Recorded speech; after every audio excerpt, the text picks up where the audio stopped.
인생을 살면서 가장 행복한 것 중에 하나가 무엇이냐면 내가 이해받는 것입니다. 내가 다른 사람에게 내 상황과 마음을 전달했을 때, 그랬구나. 이 이해 한마디를 들었을 때 마음에 여유가 생기고 기쁨이 찾아옵니다. 한 남편이 어느 날 강의를 들었는데 참 좋은 내용을 들었어요. 그래서 아내에게 그 내용을 전달하고자 문자를 보내게 되었습니다. 여보, 세상에서 정말 소중한 금이 세 가지가 있대. 그것이 무엇이냐면 황금, 소금, 그리고 지금이야. 그 문자를 받은 아내가 남편에게 다시 답변을 달았다고 합니다. 여보, 나에게도 소중한 금이 세 가지가 있어. 현금, 지금, 입금. 또 그 문자를 받은 남편이요, 다시 아내에게 답변을 했습니다. 여보, 방금, 쬐끔, 입금.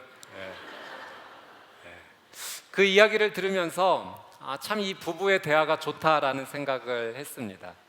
누군가에게 내 마음을 표현할 수 있고 그것을 받아줄 수 있는 상대가 있다는 것, 내 마음을 함께 나눌 수 있는 대상이 있다는 것, 내가 이해받을 수 있다는 것, 이것은 인생에서 누릴 수 있는 행복 중에 하나이구나라는 생각을 하게 되었습니다. 오늘 저희가 읽은 말씀 가운데는 특별한 이야기가 나옵니다. 사랑, 긍휼, 받아들임, 수용의 대명사인 예수님께서 오히려 사랑의 모습을 보이시지 않고 거절의 모습을 보이시는 장면을 오늘 말씀에서 보게 됩니다. 오늘 말씀의 내용을 살펴보면 이런 내용입니다. 예수님께서 제자들과 게네사렛이라는 유대 한 땅에서 머무시다가 갑자기 방향을 바꾸어 두로와 시돈 지역으로 들어가시게 되었습니다. 이 두로와 시돈 지역은 어느 곳이냐면은 하나님을 믿지 않는 이방인의 땅입니다. 그러니까 하나님을 전혀 인정하지 않는 그 땅으로 예수님께서 제자들과 함께 들어가시게 되었던 거죠. 근데 그 지역에 들어가시자마자 한 여인이 정말 눈물을 흘리며 예수님께 찾아와서 소리 지르며 간절히 이렇게 외칩니다. 예수님, 자비를 좀 베풀어 주십시오. 제 딸이 흉악한 귀신에 들려서 너무 고통스러운 가운데 있습니다. 아마 이 여인은 예수님께서 많은 사람들을 치유해 주신다는 소문을 들었던 것 같아요. 그래서 그 이방인의 지역에 사는 여인이었지만 자녀를 회복시키고자 하는 그 간절한 마음을 가지고 예수님, 자비를 베풀어 주십시오라고 예수님께 간절히 소리를 지르면서 간청을 하게 되죠. 근데 놀라운 사실은 예수님께서 이 여인의 요청 가운데 한 말씀도 하시지 않는다는 거예요. 침묵하셨습니다. 첫 번째 거절을 하셨던 거예요. 이 여인이 계속해서 예수님을 소리 지르면서 따라오자 이제 제자들이 예수님께 얘기합니다. 예수님, 좀 어떻게 좀 해주시지요. 그제야 예수님께서 이 여인에게 이렇게 말씀하시는 거예요. 나는 이스라엘 집에 잃어버린 양들 외에는 보냄을 받지 않았다. 그러니까 예수님의 이 말씀은 어떤 의미냐면 나는 이방인에게는 관심이 없어. 나는 너에게 관심이 없다. 예수님께서 차갑게 이렇게 말씀을 하셨던 겁니다. 두 번째 거절이죠. 예수님께서 이 정도 거절하시면 정말 마음에 비수가 와서 꽂힌 것 같이 되어 그만 포기할 만한데 이 여인이요, 예수님을 뒤쫓아가다가 예수님의 앞으로 와서 무릎을 꿇고 더 간절하게 예수님께 간청을 하게 됩니다. 이 정도 되면 예수님께서 이 여인의 상황을 들어주시고 여인의 그 딸을 고쳐주실 만한데 예수님께서요, 카운터 펀치를 날려주세요. 뭐라고 말씀하시냐면 자녀들의 빵을 가져다가 개들에게 주는 것은 옳지 않지, 이렇게 말씀을 하세요. 저는 이 말씀을 보면서 정말 이런 말씀을 하신 분이 예수님 맞나? 어떻게 이런 말씀을 표현하시지? 이 정도 생각이 들었어요. 이런 의미죠. 개와 같은 너의 존재에게는 내가 이런 은혜를 베풀 수가 없다. 완전히 모멸감을 주고 모욕감을 주는 예수님의 차가운 거절이었습니다. 이 정도 되면 정말 예수님을 더 이상 쫓아가지 않을 것 같아요. 근데 이 여인이요, 뜻밖의 굉장한 믿음의 고백을 합니다. 예, 주님, 맞아요. 저는 그런 존재입니다. 저는 개 같은 존재예요. 그런데 개들도 주인의 상에서 떨어지는 부스러기는 먹지 않습니까? 그 부스러기라도 줬사오니 그 부스러기 은혜라도 좀 주십시오 라는 고백을 하게 됩니다. 이 여인이 이 고백을 하게 되자 예수님께서 드디어 인자한 웃음을 보이시면서 여인아, 내 믿음이 정말 크구나 말씀해 주시면서 이 여인의 딸을 고쳐주셨습니다. 여러분, 결론적으로 보면 결국 예수님께서 간청하는 한 여인의 소원을, 기도를 들어주셨습니다. 근데 그 소원을 들어주시는 과정을 보면 정말 이것이 예수님이 하신 일인가 의심이 들 정도로 이상한 점을 발견하게 된다는 거죠. 그것은 예수님께서 이 여인을 향해서 몇 차례에 걸쳐서 거절을 하셨다라고 하는 것입니다. 도저히 예수님의 모습이라고는 상상이 되지 않는 모습입니다. 대부분의 경우 거절이라고 하는 것은 우리의 마음이 굉장히 아픕니다. 진실된 사랑의 고백을 했는데 그 고백이 받아들여지지 않았을 경우, 또는 어느 직장이나 학교에 가고 싶어서 응시를 했지만 받아들여지지 않았을 경우, 내가 어떤 사람과의 관계 속에서 관계를 맺었을 때 그 관계가 깨지게 되고 거절되었을 경우 우리의 가슴, 우리의 마음이 굉장히 아픕니다. 삶에서 그런 아픔, 거절을 받게 되면 우리는 그 쓰라린 마음을 갖고 하나님 앞으로 나오죠. 하나님, 제가 이런 쓰라린 거절의 경험이 있습니다. 제가 삶 속에서 받아들여지지 못했어요. 너무 힘들고 아파요. 하나님 앞에 이 마음을 내어놓습니다. 그런데 만약에 하나님께서 우리의 이런 쓰라린 마음마저도 하나님께서 거절하신다면 우리의 마음이 어떨까요? 세상에서 정말 쓰라린 고통 가운데, 아픔 가운데, 거절 가운데 살았는데 하나님마저도 내 인생에 대해서 거절하신다면 우리는 어디로 가야 되는 걸까요?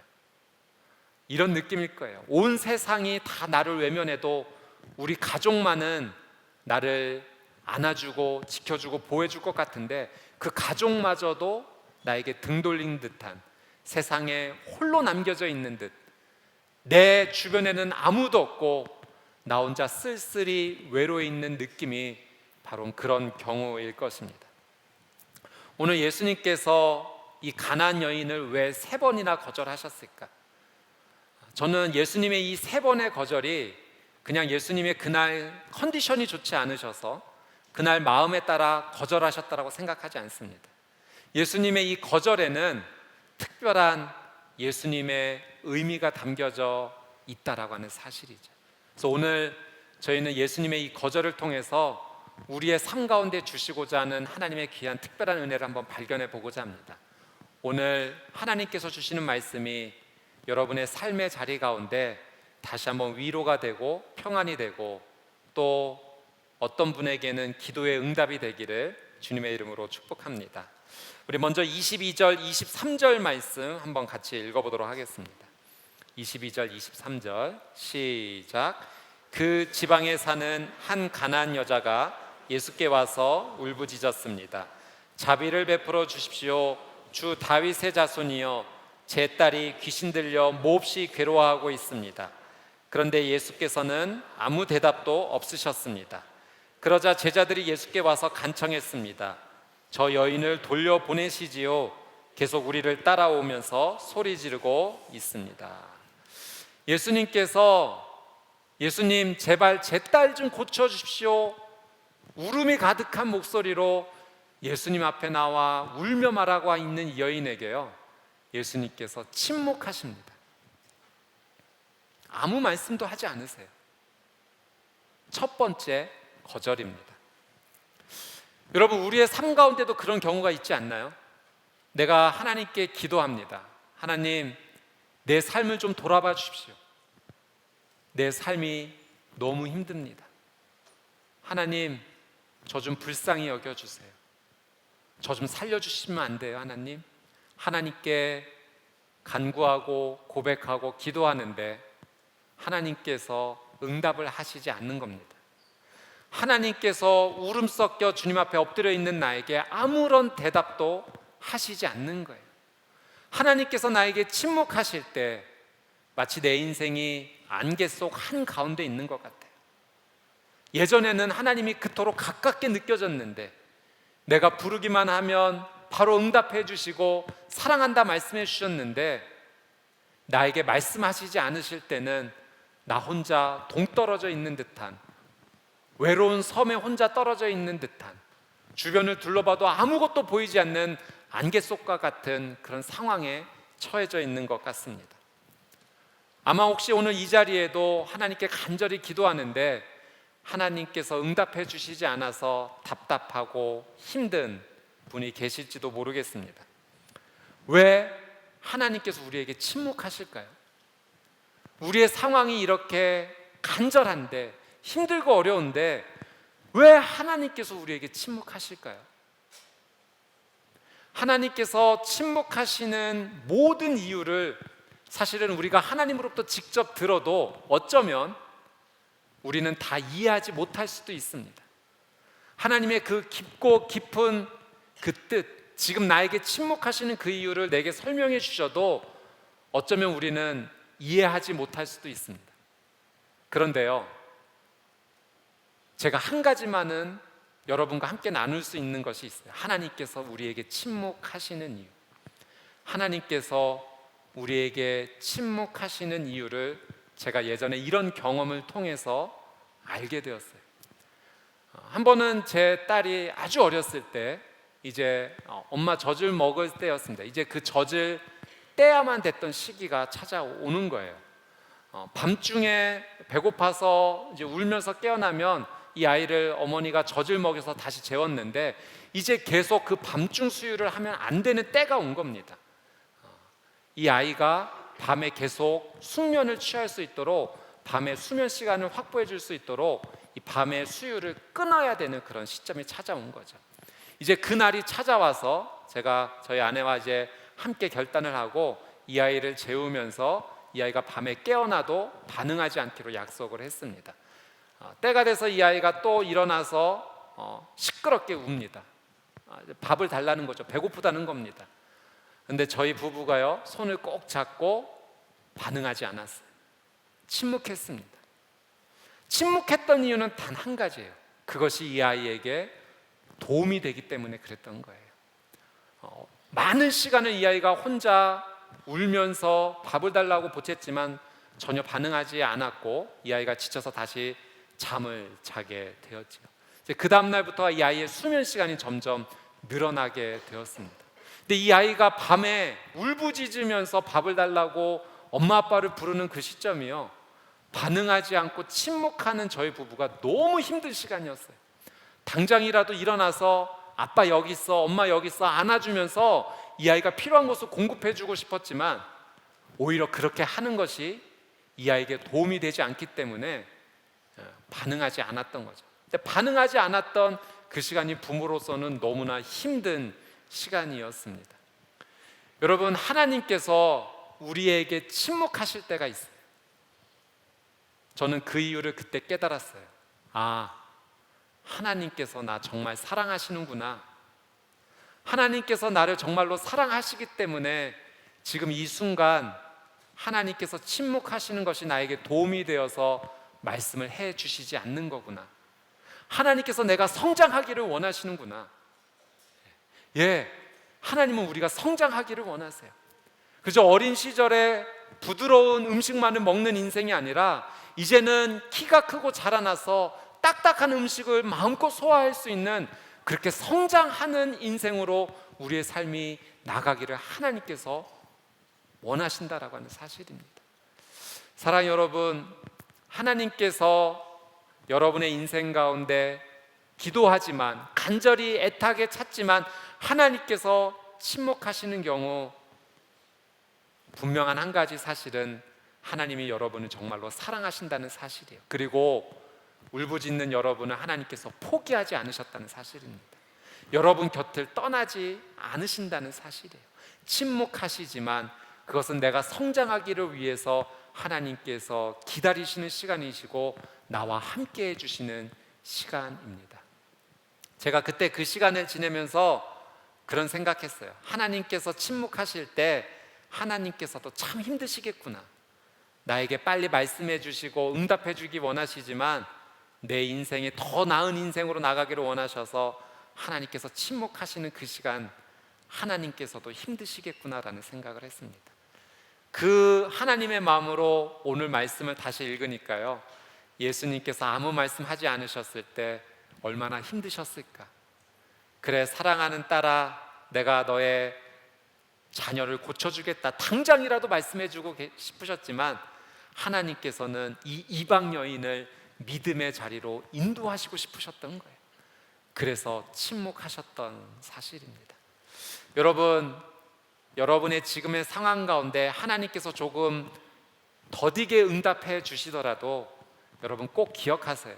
하나님이 나를 분명히 사랑하신다는 사실, 그리고 나와 함께 하신다는 사실, 그리고 나를 성장시키시는 과정 가운데 나를 인도하신다는 그 사실, 믿음으로 붙잡고 하나님의 이 침묵 앞에서 승리하는 저와 여러분이 되시기를 주님의 이름으로 축복합니다.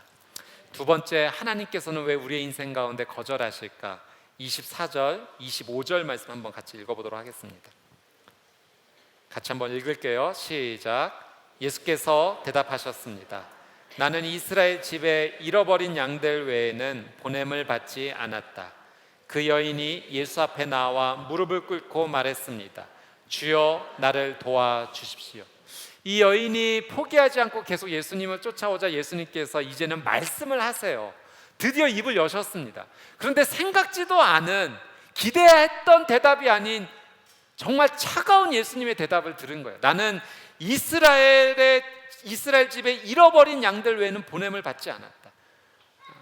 나는 이방인에게 관심이 없어. 얘야, 나 너에게 관심 없다. 예수님께서 이렇게 차갑게 말씀해 주신 거예요. 여러분, 그런데요, 예수님의 이 차가운 거절 뒤에 예수님을 쫓아왔던 이 여인의 행동의 변화가 일어나기 시작합니다.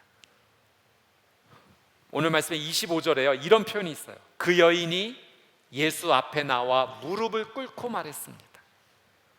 저는 이 장면을 우리 같이 한번 주목해 보기를 원해요.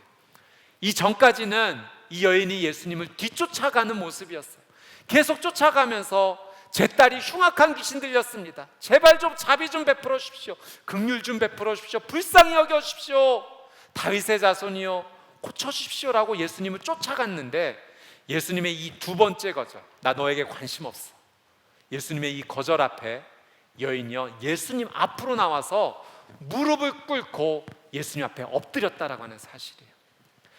이 예수님 앞에 무릎을 꿇었다라는 이 헬라어 단어가요, 프로스키네이라고 하는 단어인데요, 이 단어 안에 이런 의미가 담겨져 있어요. 예배하다. 그러니까요, 예수님께서 이 여인을 차갑게 거절하셨지만 예수님은 거절을 통해 이 여인의 삶의 태도를 예수님을 쫓아오기만 했던 인생에서 이제는 예수님을 예배하는 인생으로 인도하셨다라고 하는 사실입니다. 여러분, 예수님께서, 하나님께서 우리의 인생 가운데 거절하시는 경우에요, 하나님의 특별한 은혜가 숨겨져 있는데 그것은 우리가 하나님 앞에 예배자가 되기를 원하신다라고 하는 사실입니다. 그래서 여러분, 내 인생이 하나님 앞에 거절받는 것 같은 느낌이 들 때 우리가 하나님과 지금 어떤 관계에 있는지를 한번 살펴볼 필요가 있습니다. 내가 정말 하나님께 예배자인가? 내가 하나님을 온전히 예배하고 있는가? 오늘 우리는 우리의 삶의 태도를 다시 한번 점검해 봐야 된다라고 하는 사실이죠. 여러분, 예배자가 된다는 것은요, 이런 의미입니다. 내가 하나님을 하나님으로 인정하는 거예요. 여러분, 우리가 하나님을 하나님으로 인정하지 않을 때가 언제인가요? 내 힘으로 할 수 있을 때, 내 힘으로 할 수 있다고 생각할 때, 그때 하나님을 하나님으로 인정하지 않아요. 이건 내가 할 수 있는 일이야. 하나님 신경 안 쓰셔도 돼요. 제가 할 거예요. 우리는 내 인생에 내 힘으로 해결하겠다라고 내 마음의 고집을 잡고 나가는 순간 하나님과의 관계 속에서 멀어지게 되죠. 그것이 곧 하나님을 예배하는 삶에서 멀어진다라고 하는 사실이에요. 여러분, 예배자가 된다라고 하는 것은요, 하나님께서 우리의 삶 가운데 사랑의 관계를 맺고 싶다라고 하는 의미입니다. 그저 하나님은 우리의 인생 가운데 마치 사탕 몇 알을 입안에 넣어주면서 하나님 원하시는 뜻대로 움직이는 그런 존재로 우리를 창조하신 것이 아니에요. 하나님은 우리에게 놀라운 선물을 주셨는데 자유의지라는 선물을 주셨어요. 그것은 내가 내 의지를 갖고 하나님을 사랑할 수도 있고 사랑하지 않을 수도 있다는 거예요. 하나님께서 그 자유의지를 주셨다는 것은 하나님의 마음대로 우리의 인생을 조정하시겠다는 것이 아니라 우리의 의지를 가지고 하나님과 존재와 존재의 기쁨으로 서로 만나기를 원하신다는 거죠. 서로 사랑의 관계를 이루시기 원하시는 거예요. 하나님은 아버지로서, 우리는 자녀로서 그 사랑의 관계로 함께 만나서 하나님 앞에 나가는 인생, 그것이 바로 하나님이 원하시는 예배자의 삶이다라고 하는 사실입니다. 여러분, 내 인생 가운데 하나님께서 우리를 거절하시는 것 같을 때 내가 정말 하나님을 사랑하고 있는가? 내가 하나님을 아버지로서 정말 기뻐하고 있는가? 우리는 다시 한번 살펴봐야 돼요. 여러분, 우리의 인생 가운데 가장 중요한 것이요, 하나님을 기뻐하는 거예요. 여러분, 인생의 목표를 소유해 두지 말아야 됩니다. 내 인생에서 이거 갖고 싶어, 돈을 갖고 싶어, 물질을 갖고 싶어, 비싸고 귀한 것들, 명예, 인기, 나 이거 모든 것들을 소유하고 싶어. 여러분, 인생의 목표를 소유로 두게 될 때요, 그 모든 것에 소유하게 된 마지막에 뭐가 남는지 아십니까? 내 인생에 가장 깊은 허무함이 남게 되어 있어요. 그래서 인생의 목표는 소유가 아니라 존재의 변화가 되어야 되는 거예요. 내가 하나님의 자녀로서 그 존재를 확신하며 하나님 앞에 나아갈 때요, 매일매일의 삶이 내 인생 가운데 다르게 펼쳐집니다. 좀 전에 함께 찬양의 고백을 나누셨던 우리 박여 목사님이 그런 고백하시지 않으셨어요?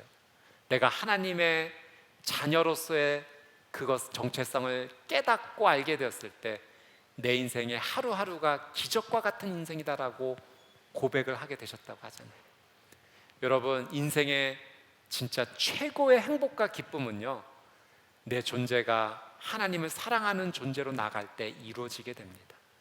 저는 오늘 여러분의 인생 가운데 그 존재의 변화가 시작되기를 주님의 이름으로 축복합니다. 하나님께서요, 우리를 자녀로, 사랑하는 자녀로 불러주셨어요. 그래서 우리를 불러주시고자 때로 우리의 인생 가운데 거절하시는 거예요. 그 거절은 내가 너한테 정말 관심 없어 라고 말씀하시는 것이 아니라 내가 너에게 정말 관심 있어, 나 너를 정말 사랑한다, 너도 나를 사랑하는 그런 관계가 되었으면 좋겠어. 여러분, 그것을 어떻게 할 수 있냐면 예수님께서 두로와 시돈 지역으로 갑자기 행선지를 바꾸셨다는 거예요. 유대인의 땅에 머무시다가 왜 갑자기 두로와 시돈, 이방인의 땅에 들어가신 겁니까? 이 여인을 만나시기 위해서, 이 여인을 구해주시기 위해서, 이 여인에게 관심이 있기 때문에. 나 너에게 관심 없어 라고 말씀하셨던 예수님의 마음은 본심이 아니셨던 거죠. 거절이었지만 사실은 그것은 위대한 예수님의 사랑의 초청이었던 것입니다. 오늘 이 저녁에 하나님께서 여러분을 초청하세요. 사랑하는 아들, 사랑하는 딸, 나 너와 깊은 사랑의 관계를 누리고 싶다. 예배자로 불러주시는 거예요. 저는 여러분의 삶이 하나님을 진심으로 사랑하는 거룩한 예배자가 되시기를 주님의 이름으로 축복합니다. 마지막으로 세 번째, 우리 26절 27절 말씀 같이 한번 읽어보도록 하겠습니다. 시작. 예수께서 대답하셨습니다. 자녀들의 빵을 가져다 개들에게 던져주는 것은 옳지 않다. 그 여인이 말했습니다. 그렇습니다, 주여. 하지만 개들도 주인의 상에서 떨어지는 부스러기는 먹습니다. 나 너에게 관심 없어. 이 말 앞에 이 여인의 모습이 바뀌게 되죠. 예수님 앞에 나와 예배자의 삶을 보이게 됩니다. 이 정도 되면 이제 여인의 소원과 간청을 예수님께서 들어주실 만한데요, 정말 차갑고 냉정한 말 한마디를 하세요. 자녀들의 빵을 가져다가 개들에게 주는 법은 없지. 정말 이 예수님의 말씀은요, 모욕 같은 말씀이에요. 개의 존재와 같은 너에게 나는 조금 더 은혜 베풀 생각이 없다. 예수님께서 정말 칼같이 잘라내는 듯한, 거절하는 듯한 너무나 아픈 말을 여인에게 하십니다. 거절도 이런 거절이 있을까 싶을 정도로 너무 깊은 거절인 거죠. 그런데요, 예수님의 이 말씀 앞에 이 여인이 진짜 모든 걸 포기할 만한데 여인이 뜻밖의 이런 고백을 해요. 예, 주님, 맞아요. 저 그런 존재입니다. 그런데 개들도 주인의 상에서 떨어지는 부스러기는 먹지 않습니까? 그 부스러기라도 주십시오. 여인은 이렇게 고백했던 거예요. 예, 주님, 맞아요. 저는 정말 형편없는 존재입니다. 저는 죄인이 맞습니다. 죄인 중에 죄인입니다. 이 죄인인 어미 만나서 제 딸이 너무 고생하고 있습니다. 죄인인 어미 만나서 고통 가운데 있는 사랑하는 내 딸, 주님, 부스럭이라도 줬사오니 예, 저는 죽어도 좋아요. 근데 제 딸만은 살려주십시오. 여인이 예수님 앞에 자신이 죄인임을 실토하고 고백한 것입니다. 여러분, 예수님의 거절이 너무나 차가운 거절이었지만 사실은 이 거절을 통해서, 여인의 입술을 통해서 자신이 죄인임을 고백하도록 예수님께서 이끌어 주신 거예요. 물론 예수님께서 처음부터 이 여인의 소원을 들어주실 수도 있어요. 사실 예수님은 그런 목적을 가지고 갑자기 방향을 바꿔 이방인의 땅에 들어가신 거거든요. 그런데 예수님께서 이렇게 차갑게 3번이나 거절하시면서 이 여인으로 하여금 죄인인 고백을 하시게 한 이유는요, 그저 이 여인의 소원이었던 딸의 병을 고쳐주는 것만으로 끝나기를 원치 않으셨기 때문에 그래요. 그거는 한시적인 선물이기 때문에 그렇습니다. 여인의 소원이 이루어지는 것, 딸의 병이 고쳐지는 것은 참 기쁘고 좋은 일이지만 그것은 인생에서 아주 한시적인 짧은 선물이기 때문에 예수님은 더 큰 선물을 주시기 원하셨던 거예요. 그것은 바로 이 여인과 이 딸이 영생을 얻게 되는, 죽어서도 하나님 나라에 갈 수 있는 그 놀라운 선물을 주시고자 함이었어요. 그래서 이 여인의 입술의 고백에서 스스로 나는 죄인입니다. 나는 주님 없이는 살 수 없는 죄인입니다. 부스러기 은혜라도 먹어야지만 살 수 있는 존재입니다. 주님, 저를 불쌍히 여겨주십시오라고 죄인임을 고백하도록 예수님께서 인도해 주셨다라고 하는 사실이죠. 여러분, 우리의 인생 가운데 정말 필요한 고백이 있다면 내가 죄인임을 고백하는 회개의 고백이에요. 왜냐하면 이 죄의 고백을 통해서 우리는 구세주 되신 예수 그리스도를 온전히 바라볼 수 있기 때문에 그렇습니다. 여러분, 하나님 왜 믿으시죠? 예수님이 여러분에게 필요한 이유가 무엇인가요? 지금 살아가는 이 땅에서 돈이 필요하기 때문에, 건강이 회복되기를 원하기 때문에, 내 자녀가 잘 됐으면 좋기 때문에, 내 인생에 문제 없이 탄탄대로로 모든 인생의 길이 펼쳐지는 것을 원하기 때문에, 예, 물론 하나님께서는 전지전능하셔서 그런 모든 것들을 다 이루어 주실 수 있어요. 그러나 우리의 인생의 최종 목표가 그것은 아니라는 거예요. 우리의 인생의 진짜 목표는 하나님과 함께하는 영원한 생명을 누리는 것입니다. 그래서 예수님은 거절이라는 방법을 통해서 이 여인으로 하여금 죄인임을 고백하도록 도와주셨던 거예요. 저는 오늘 이 자리에 앉아있는 저와 여러분 모두가 하나님 앞에 죄를 고백하는 귀한 인생이 되시기를 주님의 이름으로 축복합니다. 그것이 우리의 인생 가운데 정말 필요한 고백이에요. 주님, 제가 죄인이네요. 죄를 지어서 죄의 문제가 아직도 남아있어서 이 죄의 문제를 내 힘으로 해결할 수 없어서 저는 영생을 얻을 수 없는 그런 존재이네요. 그래서 저는 주님이 필요합니다. 십자가에서 제 모든 죄를 지시고 나를 대신해 죽어주신 예수님의 그 놀라운 사랑이 저에게는 필요합니다. 주님을 저는 구세주로 믿습니다. 내 모든 죄를 주님께서 용서해 주셨는 줄 저는 믿습니다. 이 죄의 고백과 예수님을 구주로 고백하는 이 고백이 우리의 인생 가운데 놀라운 하나님의 천국의 삶으로 우리의 삶을 인도해 주십니다. 사랑 여러분, 거절이라고 하는 것이 다시는 인생에서 마주하고 싶지 않는 참 부정적인 경험입니다. 거절받고 싶지 않아요. 마음이 참 아프고 쓰라립니다. 그러나 하나님께서는 때로는 이 거절을 통해서도 우리에게 특별한 하나님의 은혜를 숨겨 놓으셨어요. 우리가 성장하기를 원하시는 하나님의 귀한 뜻이 담겨져 있고, 우리가 다시 하나님 앞에 예배자로 나와 하나님과 사랑의 관계를 맺기 원하는 하나님의 귀한 뜻이 담겨져 있습니다. 또 내가 죄인임을 고백하여 이 땅에서의 문제 해결뿐만이 아니라 더 중요한 영생의 삶을 얻기를 원하는 선물을 주시기 위한 하나님의 귀한 뜻이 담겨져 있는 것이죠. 거절의 삶 가운데 힘들고 아픈 분이 계시다면 다시 한번 이 거절 안에 담겨져 있는 하나님의 놀라운 은혜를 다시 한번 바라보고 믿음으로 주님 앞에 나아가는 귀한 여러분의 삶이 되시기를 주님의 이름으로 축복합니다. 함께 기도하겠습니다. 이 시간 같이 한번 기도할 때 최근에 나의 삶 가운데 어떤 모습이든지 거절 속에 힘들고 어려운 시간을 보내는 분이 계시다면 한번 이 시간 가슴에 손을 얹고 한번 기도하기 원하는데요. 여러분을 위해서 제가 한번 기도하도록 하겠습니다. 사랑하는 주님, 이 시간 가슴에 손을 얹고 하나님 앞에 기도합니다. 내가 얹고 있는 이 가슴이, 이 마음이 하나님 찢어지고 또 찢어졌습니다. 너무 쓰라리고 너무 아픈 상황입니다.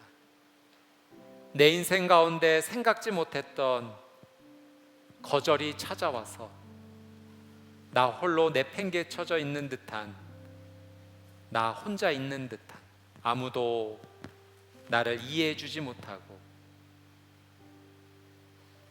나를 받아주지 못하는 듯한 하나님, 이 아픔의 상황 가운데 있습니다.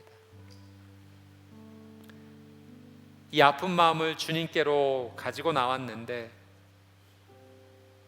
하나님마저 내 기도에 응답해 주시지 않는 것 같아 하나님, 내 마음이 너무 슬프고 눈물로 가득 차 있습니다. 오늘 말씀에 나오는 가나안 여인의 이야기를 들었습니다. 자신의 딸이 흉악한 귀신에 들려 너무나 고통스러움 가운데 있었던, 문제가 있었던 이 여인, 예수님께서 3번이나 차갑게 거절했지만 그 거절 속에 담겨져 있는 그 특별한 은혜를 믿음으로 붙잡고 주님 앞에 나와 예배자로 또 회개하며 나가는 모습을 보입니다. 사랑하는 주님, 오늘 이 말씀을 통하여 저에게 주신 하나님의 음성이 있는 줄 믿습니다. 하나님, 내 인생의 문제가 먼저 해결되기 전 나를 향한 하나님의 사랑 안에서 내가 성장하기를 원합니다. 주님을 깊이 사랑하는 예배자가 되기를 원합니다. 또 나의 죄를 주님 앞에 솔직히 고백하며 구세주 되신 예수 그리스도의 놀라운 은혜를 입는 귀한 삶이 되기를 원합니다.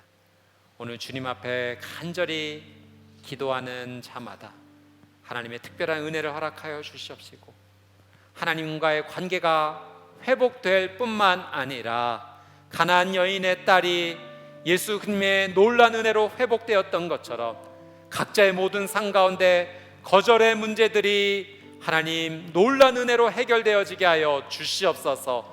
사랑하는 자녀로 가슴 아파하고 있는 자마다 자녀들이 돌아오고 회복되는 은혜가 있게 하여 주시옵소서. 사랑하는 자녀를 생명을 기다리는 자마다 잉태되는 놀라운 은혜가 있게 하여 주시옵소서. 삶의 질병으로 인해 그 무거움을 견디지 못해 쓰러져 있는 자들마다 예수 그리스도의 놀라운 피가 뿌려져 회복되는 은혜가 있게 하여 주시옵소서. 결혼을 소망하고 직장을 소망하며 다시 한번 인생을 준비하고 나아가고자 하는 귀한 삶 가운데 하나님 미래의 문이 활짝 열리는 놀라운 은혜가 있게 하여 주시옵소서. 하나님의 그 귀하신 선물이 오늘 믿음으로 기도하는 자마다 하나님 귀한 삶 가운데 이루어지게 하여 주시옵소서.